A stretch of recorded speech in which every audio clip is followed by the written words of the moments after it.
One principle above all: do not steal. Another deep dive into what it really means to live free and true to yourself.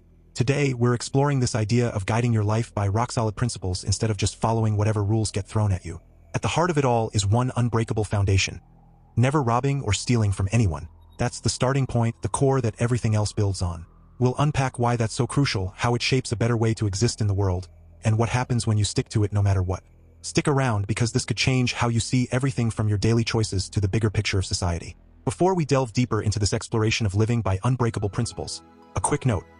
If any part of today's discussion strikes a chord, whether it's a powerful historical example or a clear insight, please consider liking the episode, sharing it with others who might value it, and following for more on these essential ideas. Your support helps spread the message. Now let's continue. Before we jump into the nitty-gritty, picture this: you're out there earning your way, trading what you create with others who value it, and no one's forcing anything on anyone. But then imagine someone shows up, demands a cut of what you've made, and threatens to lock you up if you don't hand it over. Sounds wrong, right? That's the tease. This principle isn't just some abstract philosophy.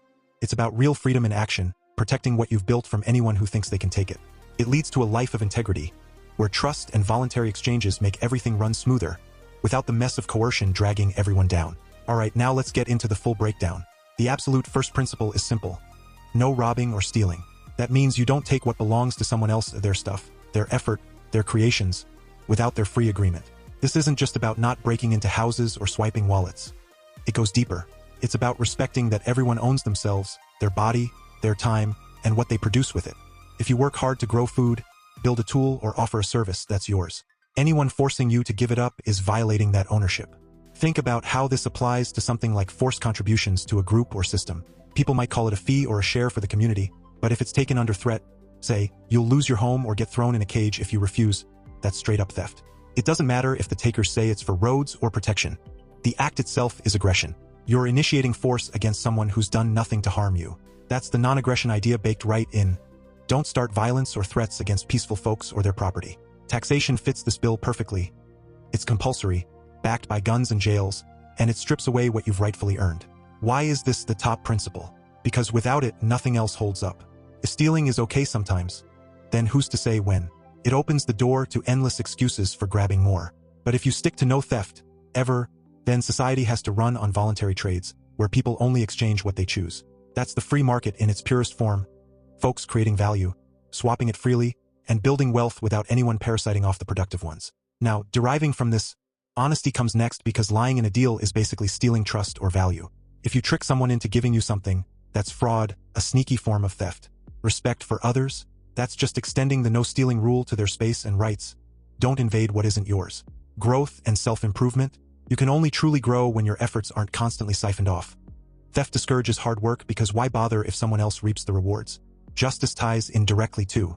If someone does steal or rob, letting them off easy isn't kindness. It's hurting the victims more. Punishing the guilty protects the innocent, restoring what's been taken. Without that, theft becomes normalized and the whole system crumbles. Compassion, real compassion, is giving from what you own, not forcing others to give. Forced help is just theft dressed up as charity, and it breeds resentment instead of genuine goodwill. Personal responsibility flows from it as well. You have to earn your way, not take from others.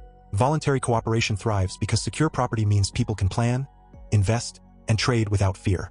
The rule of law should only enforce this no-theft boundary, not create ways to violate it. Humility and integrity, they keep you from feeling entitled to what others have, reminding you that everyone's domain is sacred. But let's address those flimsy excuses people throw out for why theft might be okay in certain cases. Some say it's for the greater good, like taking from the successful to spread around makes everyone better off. But hold on, who decides what the greater good is? The ones doing the taking? That's just a power grab. Logically, if you allow theft for some noble cause, where's the line? Today it's a little for schools, tomorrow it's half your income for whatever the authority dreams up. It never stops because the good keeps expanding. And reason shows it backfires. When you punish productivity by stealing from it, people produce less. Innovation slows, wealth shrinks, and that supposed greater good turns into greater misery for all. It's not good. It's destructive. Others claim it's a duty, like you owe society for existing in it. But wait, society isn't some entity separate from individuals. It's just people interacting. You don't owe forced payments just for being born or living peacefully. That's like saying a robber has a right to your wallet because he lives in the same town. Duty implies consent or agreement, but this is imposed without choice. If it's truly a duty, Let people opt in voluntarily. If it requires force, it's not duty, it's domination. And logic demolishes that. Self-ownership means you control your labor and its fruits. No one else has a prior claim unless you've harmed them first. Forcing duty violates that, turning free people into serfs. What about the idea that you benefit from the system, so you must pay? Benefits don't create obligations if they're shoved on you without asking. If I paint your house without permission and demand cash, that's extortion, not fair trade.